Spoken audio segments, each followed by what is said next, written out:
Olá, tudo bem, pessoal? Hoje eu quero falar de um conto de fadas. Todo mundo conhece, é muito famoso.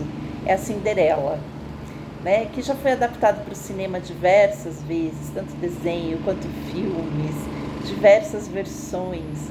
Porque Cinderela povoa muito ainda, né? O nosso imaginário, a nossa psique coletiva, né? E eu quero mostrar para vocês alguns aspectos nesse vídeo, alguns pontos de vista, né, sobre esse conto de fadas, que pode mudar algumas percepções que a gente tem a respeito da gente mesmo, tá? Afinal de contas, os contos de fadas são histórias simbólicas, assim como os mitos, né, e muito relevantes para que a gente possa nos compreender enquanto seres humanos, tá? Mas antes de eu falar da Cinderela em si, deixa eu me apresentar. Meu nome é Ellen Reis Mourão, eu sou psicoterapeuta junguiana, astróloga, oraculista, eu trabalho com tarô, runas e baralho cigano. Fique à vontade para seguir e compartilhar o canal. Aqui eu trago conteúdo sobre astrologia, sobre a psicologia analítica de Carl Jung, principalmente do ponto de vista dos contos de fadas e da mitologia, que é a minha área de estudos e pesquisas há muitos anos, tá? Me siga também nas outras redes sociais. Eu tenho meu canal no Instagram, onde eu publico muitos textos, outros materiais, né, que não são apenas audiovisuais, tá? Também tenho o Facebook, o Instagram, e eu tenho meu blog, Ellen Reis Mourão, psicoterapeuta junguiana. Enfim, vamos falar agora da Cinderela. Vamos falar um pouquinho de contos de fadas? Bom, contos de fadas são histórias mágicas, né? Sempre tem aquele elemento, aquele componente mágico, aquele componente do absurdo, aquele componente, né, um tanto assim, vamos dizer, fora da realidade, certo? Diferente dos mitos, é muito comum nos contos de fadas a gente não ter, assim, personagens que são deuses, deusas, né? Muitos deles não têm nomes, né? A maioria não tem nomes, são conhecidos como a princesa, o príncipe, o moleiro, né? O fazendeiro, a fazendeira, né? Etc. e tal, o padeiro, o sapateiro, por suas funções. Marie-Louise von Franz, que é uma grande colaboradora da psicologia analítica e se debruçou sobre os estudos dos contos de fadas, ela diz que os contos de fadas são a expressão mais pura dos arquétipos do inconsciente coletivo. Então, quando a gente vê lá a princesa, porque não tem o nome, deusa Vênus, deusa Afrodite, deusa Ishtar, né? A gente está falando da princesa, do príncipe, né? Então, eles estão muito mais próximos desse inconsciente coletivo, né? Então, essa expressão de imagem arquetípica, ela é muito mais pura, como, por exemplo, na mitologia, né? Numa lenda, etc. e tal, né? Então, a gente vai falar aqui de um conto que traz imagens arquetípicas e que se referem a questões. Ai, gente, tá passando aqui, deixa eu passar a ambulância que vem nos salvar. E principalmente Marie-Louise von Franz fala que os contos de fadas, eles remetem muito a questões coletivas. A gente está falando de arquétipos do inconsciente coletivo. Claro, obviamente, a gente pode trabalhar os contos de fadas voltados para o individual. A gente se identifica com aspectos e questões que se apresentam no conto de fadas na nossa vida individual, mas falam de processos coletivos, ok? Vamos falar um pouquinho da Cinderela. Eu não vou me aprofundar muito, eu não vou ficar contando o conto aqui. Eu vou pegar só alguns aspectos do conto. Afinal de contas, interpretar um conto de fadas é uma tarefa que requer dias, semanas para você analisar, né, do ponto de vista da psicologia analítica. E como se trata de um conteúdo do inconsciente coletivo, um conteúdo arquetípico, né, a gente não esgota isso. Então, a gente sempre vai estar olhando para aquele conteúdo sob diversos aspectos. Eu vou trazer um dos aspectos, não é uma verdade absoluta, não é só sobre isso que Cinderela vem dizer, tá? Mas eu acho que é interessante, até porque ele nos posiciona diante de problemas modernos, de problemas atuais. Por isso que não é à toa que Cinderela é ainda muito famoso, né? Se adapta muito Cinderela. Então, esses contos de fadas que ainda são famosos, afinal de contas, existem milhares de contos. Se eles ainda permeiam muito nossa psique, vale a pena a gente dar uma olhada. E a gente tem duas versões muito famosas, que são a dos irmãos Grimm, que acredito que é a mais famosa, e do Charles Perrault, tá? Numa versão a gente tem a fada madrinha, na outra versão a gente não tem uma fada madrinha, a gente tem na verdade, não existe a fada madrinha que faz o vestido para Cinderela. Na verdade, a mãe dela morre, falecem todos eles, nas duas versões a mãe morre, e no túmulo da mãe cresce uma árvore. Nessa árvore os passarinhos começam a ajudar, né? Esse espírito da mãe, através dos passarinhos, ajudam a Cinderela a fazerem lá o vestido para ir para o baile, tá? Mas como é uma história muito famosa, eu vou pincelar aqui alguns pontos. E eu vou trazer a ideia da fada madrinha, porque é o que mais permeia a nossa psique coletiva, tá? Vou falar da fada madrinha, que eu acho que vale a pena a gente compreender esse simbolismo. Bom, primeiro eu vou falar da Cinderela, ok? A Cinderela, enquanto arquétipo, ok? Imagem arquetípica, enquanto uma imagem arquetípica do feminino, tá? Quando eu falo feminino, eu não estou falando de mulher em si, apesar de eu trazer, através da Cinderela, algumas problemáticas e questões femininas, a gente também está falando do feminino na psique do homem, né? Quando se trata da ânima, né? Do aspecto feminino da psique do homem. Afinal de contas, para Jung, nós somos andrógenos psíquicos, tá? Nós temos componentes, a mulher tem seu componente masculino, o homem tem seu componente feminino também, né? E existem mulheres que são mais ativas, mais dinâmicas, mais empreendedoras, e homens que são mais sensíveis, homens que são mais, vamos dizer assim, acolhedores, né? Então a gente hoje em dia está desmontando e é necessário que a gente desmonte essa ideia, né, de feminino, mulher, masculino, homem, não, tá? Então vamos falar de Cinderela. A Cinderela, no começo do conto, ela tem a mãe, o pai e duas irmãs. Ela é uma filha única, desculpa. As irmãs são de criação. A mãe morre, né? A mãe dela morre e ele se casa de novo, o pai dela.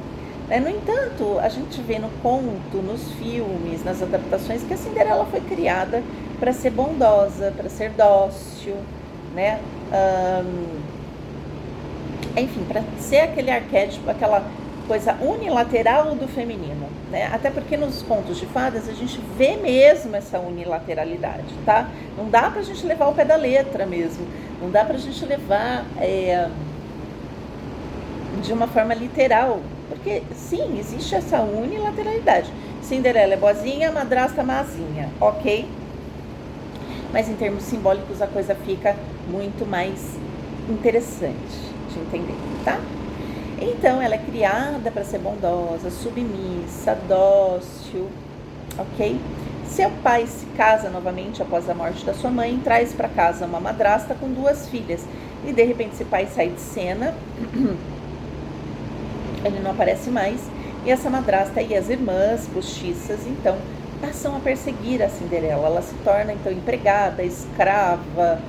Ela é completamente reprimida ali, né, daquela psique. Um aspecto da psique, do feminino, na psique coletiva é reprimido, é colocado como rejeitado, né? Tanto que ela é chamada de gata borralheira, né? Porque ela é coberta de cinzas, ela dorme nas cinzas, né, do fogão, ela não tem cama, tá? E isso é muito interessante, se a gente pegar as figuras femininas no conto, a mãe, a própria Cinderela, a madrasta e as irmãs, todas elas são unilaterais. Mas quando a gente junta, a gente compõe um todo, uma totalidade deste feminino, tá?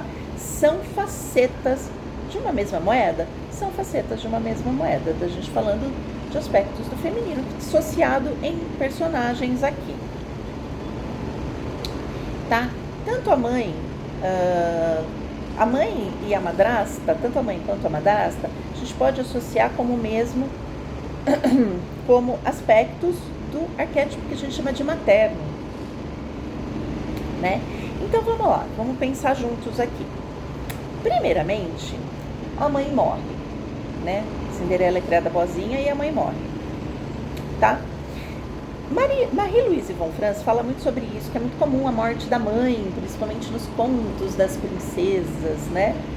Essa mãezinha boa, ela morre e aparece a mãe ruim, a madrasta. Não quer dizer que as madrastas sejam ruins, tá? Mas aparece aquela que não tá nem aí, que não quer mais cuidar daquela filha. E isso é muito comum, né? Eu vou até ler um trechinho aqui que von Franz fala do feminino do conto de fada, que enquanto a filha... Porque mãe e filha, no primeiro momento, elas são como se fosse uma coisa só. Que é importante que essa mãe boazinha morra e que esse aspecto bonzinho na Cinderela morra, tá? Porque tanto a mãe quanto a filha projeta na mãe aquilo que ela quer ser. Por isso que é muito comum das meninas imitarem as mães quando são crianças, né? Quando são crianças, passam a maquiagem da mãe, o perfume da mãe, o sapato da mãe. No entanto, tem um outro lado que a mãe também projeta na filha aquilo que ela também quer ser, que ela poderia ter sido e não foi. Veja que interessante. Então, a morte dessa mãe vem falar de um rompimento mãe e filha, da psique feminina, né? De uma morte da idealização desse materno, de uma morte dessas projeções. E isso precisa ser feito. Porque enquanto projeção, a filha pode ver na mãe aquilo que ela quer ser. De repente ela vê uma deusa naquela mãe, ela vê uma mulher muito forte, uma mulher muito poderosa, uma mulher muito feminina, e aquilo ela projeta na mãe. No entanto, aparece nessa projeção, nesse captar da mãe, também aparecem os aspectos sombrios na madrasta, por exemplo. Se a gente pensar no conto em si e no que se apresenta da problemática feminina nos dias de hoje, esse pai some, né? Vamos dizer que o pai é fraco, o pai é dominado. Isso é muito comum, e eu vejo muito isso na clínica, de chegarem mulheres que são extremamente fortes, né? E que vieram de matriarcas fortes, mães, avós, que foram, principalmente mães que são fortes, as mulheres fortes dentro do lar. E esse masculino fraco, né? Muitas mulheres vêm e reclamam no consultório de que são casadas com homens fracos, ou que só atraem homens fracos, ou homens infantilizados que querem uma mãe. Vejam que interessante, né? Porque a mulher capta psiquicamente esse lado sombrio do materno. É como se quando as mulheres se juntassem inconscientemente dentro da problemática moderna, onde o masculino, a gente ainda está vivendo. Tá, lógico que isso vem mudando, a gente vem questionando muitas coisas, né? Os valores masculinos são muito, vamos dizer assim, valorizados ainda, e os femininos não. E com isso a mulher, como representante desse feminino, uma das representações do feminino, foi colocada, né, num segundo plano. Inconscientemente, esse sentimento de inadequação por ser mulher, esse sentimento essa sensibilidade, essa docilidade, foi tido como inferior. Então, um sentimento de inferioridade que vai passando de mãe para filha, inconscientes, e que culminam numa raiva em relação ao masculino. Uma vingança inconsciente contra o masculino. Ou seja, é uma mãe que inconscientemente vai criando o masculino de uma forma infantil, né? Castrando esse masculino e transformando e deixando esse masculino, então, nela mesma também, tá? Não é só no masculino exterior, mas nela mesma, esse masculino, como que eu vou dizer, esse masculino infantilizado, castrado, tá? Castrado. Esse pai não tem força nenhuma, porque esse masculino, né, no conto de fadas, então vamos pegar a Cinderela como personagem principal aí, mas esse masculino está infantilizado, esse masculino é fraco dentro dela, né? Então é um feminino forte, mas com um masculino infantilizado. Mas Ellen, poxa, mas hoje em dia as mulheres trabalham. Então, as mulheres trabalham, as mulheres são independentes financeiramente, isso é muito legal. No entanto, a gente vê esse masculino ainda infantilizado na dependência emocional, né? Então, a gente vê muitas mulheres fortes, muitas mulheres, como que eu vou dizer, mas ainda presas nessa imagem da grande mãe. Por quê? Ela, como a grande mãe que castra o masculino, ela, ao mesmo tempo, tem esse masculino filho. É isso que vai acontecer, né, nessa dinâmica, tá? Então, muitas mulheres que se casam com homens e elas fazem tudo dentro de casa, elas resolvem todos os problemas deles, mesmo assim, ela é dependente emocional dele, é como se ela se sentisse impotente diante de uma separação, impotente, não consegue ficar sozinha, porque no fundo ela acha que não banca ficar sozinha, que não vai conseguir coisa melhor, né? E tem crenças que vão passando, crenças coletivas e crenças dentro de casa, de que homem é tudo igual, o homem trai, os homens não querem saber de nada, né? Então isso permeia muito, né, o inconsciente feminino, tá? E a gente vê isso também na Cinderela, onde esses aspectos do próprio feminino, que quer essa união, que quer amadurecer, que quer essa união com esse masculino interior dentro de si e essa maturidade, né, projetados na Cinderela, e que assim, um outro lado da nossa psique, que são a madrasta e as irmãs, vão tentar a todo custo reprimir, tá? A madrasta e a Cinderela estão dentro de nós, tá ali, tá? Ao mesmo tempo que é muito interessante a gente ver aqui, né, na ideia da princesa, da Cinderela, tanto a madrasta quanto as filhas e a própria Cinderela sonham com o príncipe, ok? Então, tem um outro lado que é interessante a gente ver na psique feminina, que é a idealização. Ao mesmo tempo que dentro olha que complexo e paradoxo isso, que dentro da psique feminina existe uma depreciação desse masculino, um sentimento inconsciente de vingança. Por outro lado, existe uma idealização do príncipe encantado, gente. Afinal de contas, quando o príncipe faz um baile, todas elas ficam doidas para querer ir nesse baile, tá? Óbvio que a gente pode pensar que, óbvio, o príncipe, no conto de fadas, ele representa o princípio masculino, né? Um princípio de valor, ele já é príncipe, né, no conto, né? Um princípio valoroso dentro desta mulher. Né? No entanto, ele é inconsciente ainda. Esse príncipe está inconsciente dentro dessa psique feminina. Né? Ele é um sentido de assim, de como que a mulher idealiza o homem, como ele deveria ser, né? O príncipe que vem salvá-la, resgatá-la no cavalo branco. Então, ao mesmo tempo que a gente vê mulheres fortes em relacionamentos com homens fracos ou homens abusivos, que tem um masculino fraco sim, né? Por ser abusivo, ainda infantilizados, ao mesmo tempo você vê ela idealizando como ele deveria ser, ela tentando moldar este homem dentro de um ideal que não existe, né? O príncipe é o ideal dentro dela, o príncipe está dentro e não fora, né? É com esse príncipe interior que ela precisa trabalhar, com este ideal que está dentro dela, tá?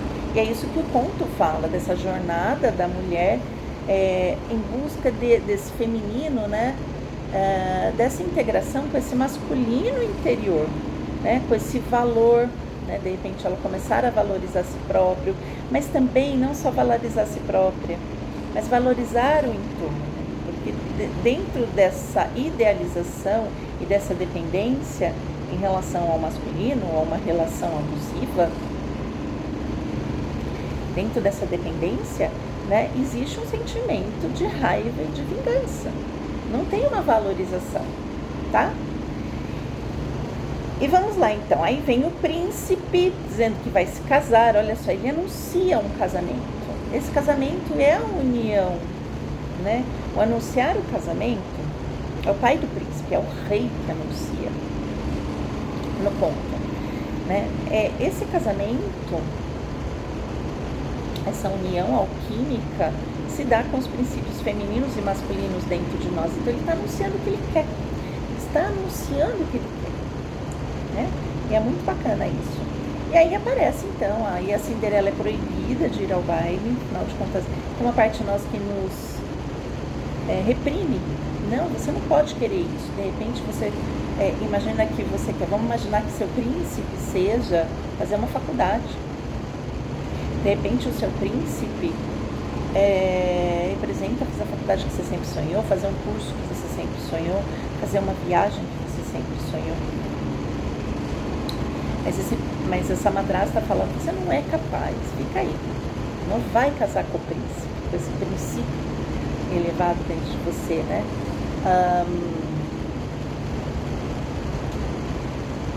No entanto, essa mulher, né, e esse princípio desse príncipe dentro dela, também pode ser um sonho de que ela não quer ser tão forte assim. Ela não quer ser aquela que dá conta de tudo. No entanto, tem esse lado desse materno que diz assim, não, você tem que dar conta de tudo sim, imagina, você é mulher, você tem que lavar, você tem que passar, você tem que cuidar do seu marido, você vai separar, mas o que vão pensar de você? Você vai ficar sozinha? E isso, e plá, plá, plá. Porque por mais que a gente racionalmente, as mulheres pensem, não, vai dar certo, eu vou conseguir, eu posso ficar sozinha, tem ainda essa voz da madrasta, e muitas não sabem porque não conseguem sair dessa situação, tá? Então essa madrasta ainda vai estar lá, buzinando dentro de nós. Até que aparece a fada madrinha, né, que ajuda a Cinderela a ir ao baile, né? A fada madrinha, a gente pode interpretar, né? Na verdade a palavra fada, né, nos contos antigos, essa fada na verdade era uma mulher sábia.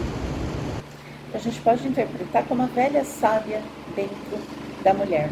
É uma sabedoria inata que existe dentro dela, que faz com que ela reconheça seu valor. Então ela traz o vestido, o sapato, né, o sapatinho, a gente vai falar do sapatinho. O sapatinho, na verdade, né, a gente pode interpretar essa questão do sapatinho no sentido de que, no lado positivo, a mulher calça seu próprio sapatinho. Ela reconhece qual que é o seu caminho, onde ela tem que ir. E no outro é aquela que ainda não assimilou, ela fica indo ao baile indefinidamente, quer ficar indo ao baile ainda esperando que o príncipe encontre o sapatinho dela. Na verdade, é ela e o príncipe interior dela que tem que encontrar o sapatinho, tá? Mas eu já vou falar um pouco mais do sapatinho. Nesse princípio desse self, dessa velha sábia dentro da mulher que a leva para, então, o baile. Ela chega no baile e não é na primeira vez, não, tá? O príncipe a vê, a primeira vez eles dançam, ela vai embora. Ela vai ainda mais 3 vezes ao baile. Na verdade, ela vai 3 vezes ao baile. É no terceiro dia, né, que ela perde o sapato, tá? Por quê? Então, a saída ao baile, essa volta para a realidade, a saída ao baile, essa volta para a realidade é uma coisa meio que cíclica. Porque a psique, ela precisa de um tempo para assimilar aquilo.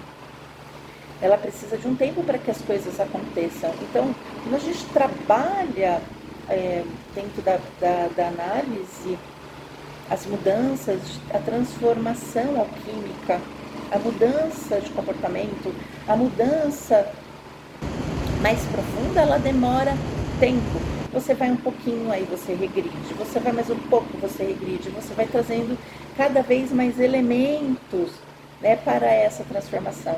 E isso é uma grande sabedoria aqui dos contos de fadas, da mitologia, etc. e tal. Que a gente não deve ter pressa, tem que ter um tempo de assimilação, tá? E o sapatinho, agora vamos falar do sapatinho. No conto original, o sapatinho é de ouro, não é de cristal. E o ouro, para a alquimia, né, tem um valor simbólico muito forte. O ouro é incorruptível, o ouro tem um valor significativo e ele representa a pedra filosofal, a nossa busca dentro do processo de individuação, tá? Essa unidade, essa integração tem a ver com a conjunto, a integração dos opostos, o casamento alquímico, tá? Este casamento alquímico, gente, não significa casamento literal. É um casamento espiritual, é um casamento psíquico, tá? O sapato, ele tem uma representação, gente, muito importante, que é o pisar no chão. O sapato tem a ver com o senso de realidade. Você pisa no chão, né? Porque pra gente pisar, pra gente galgar o nosso processo de individuação, a gente tem que reconhecer a nossa realidade. Primeiro ponto. E esse aspecto inconsciente do masculino na psique feminina pode deixar a mulher, como que eu vou dizer, inflada. Tá? Essas fantasias, essas idealizações, não só dizem respeito do que ela pensa em relação ao masculino, mas idealizações, às vezes, a respeito dela mesma, que podem ser idealizações positivas e negativas. Idealizações negativas que a tiram da realidade, né? Como, por exemplo, eu sou um lixo, eu não posso, eu não consigo. Ou, eu sou o máximo, sou muito melhor do que ele, eu sou muito mais homem do que ele. Olha, cuidado com essas frases, gente, tá? E tem a ver com uma falta de senso de realidade sobre ela mesma, né? Sobre o que ela pensa, sobre as crenças dela. Então, ela precisa da realidade, pisar no chão. Só que é com o ouro, é com um sapato de ouro, gente, não é um sapato de chumbo. É um sapato onde ela reconhece o valor de si, ela reconhece o valor do outro, ela sabe reconhecer o que é positivo, o que é negativo ela não aceita, mas ela sabe o que é real e o que não é. Ok? E o que mais? Importante, esse sapato só cabe no pé dela, né? O príncipe sai buscando a dona do sapatinho, né? E só vai caber no pé dela. Então é aquilo, a gente começar a aprender que o que é do outro, o que é nosso, é nosso. Tanto que no conto, tem uma parte que é muito difícil, que é quando as irmãs querem um sapato, querem casar com o príncipe de qualquer jeito, e elas mutilam, elas cortam o próprio pé para o pé caber dentro do sapato, e não cabe, cabe, mas eles sangram, né? Então, quantas vezes essas irmãs, elas falam daquela coisa da gente se mutilar nossa percepção da gente mesma, nossa realidade, mutilar quem a gente é para caber na vida do outro, ou num trabalho, ou num relacionamento, ou numa situação, né? Para você caber, você está se mutilando, né? E o que realmente é seu cabe para você. Isso é um processo de individuação. E quando você sabe o que cabe para você, você respeita o que cabe para o outro. Tá? Então, o seu tempo é diferente do outro, o que é para você é diferente do que é para o outro. Tá? Isso é muito importante. E aí sim, o príncipe a reconhece, ela põe o sapatinho e ele se casa. Só que ainda tem no ponto, né? Não é assim, viver feliz para sempre, tá tudo bem, né? A madrasta e as irmãs ainda tem mais um confrontozinho com a madrasta e as irmãs, né? Porque ela casa e ela ainda é princesa. Ela precisa virar rainha, tá? Este príncipe e essa princesa, esse casamento, né? Com que ela se torne rainha. A princesa ainda que espera que o príncipe venha salvá-la. A rainha não. A rainha já é uma rainha, né? Ela já tem o seu reino, tá? Ela não precisa ser salva. A princesa sempre precisa ser salva, tá? Essa madrasta e as irmãs, né? Tem versões que falam que ela não é assim boazinha, não. Ela assimila esse lado ruinzinho, a Cinderela, né? Dessa sombra. Ou ela manda matar a madrasta e as irmãs, tá? Por tudo que elas fizeram, por toda a maldade, etc. e tal. Ou os passarinhos vêm e picam os olhos delas e elas morrem, tá? Então ainda tem um confronto com esse aspecto sombrio que precisa também ser assimilado, tá? Não dá para ser a voz. A gente tem os nossos aspectos sombrios, e aí ele vai perdendo força quando a gente confronta com ele, esse lado madrasta, esse lado irmãs dentro da gente. Bom, pessoal, eu vou parar um pouquinho, eu vou parar o vídeo por aqui, porque ele já está com 30 minutos, vai ficar muito longo. Obviamente, eu não peguei todos os aspectos do conto. Tem muita coisa. Eu dei só uma visão para vocês, gente, só um ponto de vista, né? Para que a gente possa refletir a respeito da Cinderela. E eu queria que vocês deixassem um comentário de vocês, né? Como que vocês se sentem diante desse conto, né? Como que vocês se sentem diante dessa pequena explicação. E eu fico por aqui, até o próximo vídeo.